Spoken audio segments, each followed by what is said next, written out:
दरदस बिया कुल कौसल्या रानी मेघ से अरज करे हो।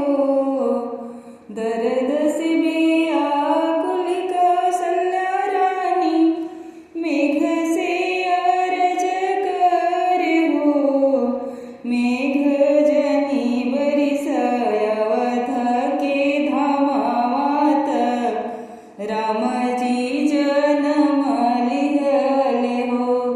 मेघ जनी बरिसय अयोध्या के धामावात रामजी जन्म लिहले हो। केकर भीगेल चुनरियात केकर पियरियानु हो। केकर भिजेला चुनरियात केकर पियरियानु हो। हे ललना केकर भिगेला मुकुटवात रामजी जन्म लिहले हो।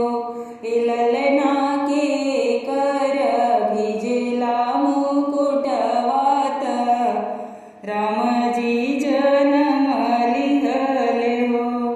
केकई भिजेला चुनरियात कौसल्या के पियरियानु हो।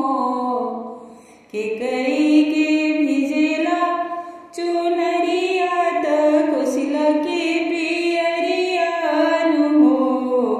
हे ललना दशरथ के भिजेला मुकुटवात रामजी जन्म लिहले हो।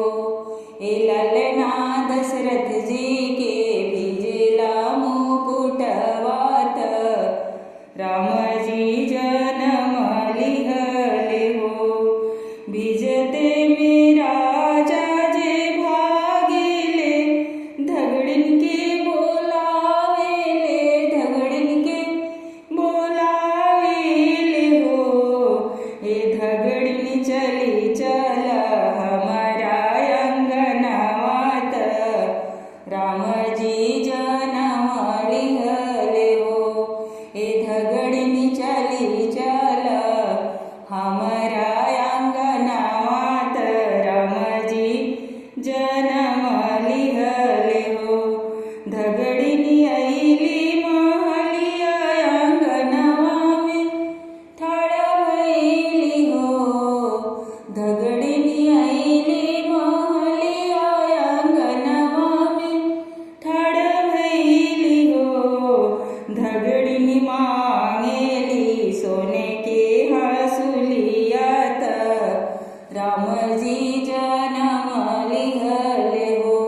धगड़िन मांगेली सोने के हंसुलियात रामजी जन्म लिहले हो।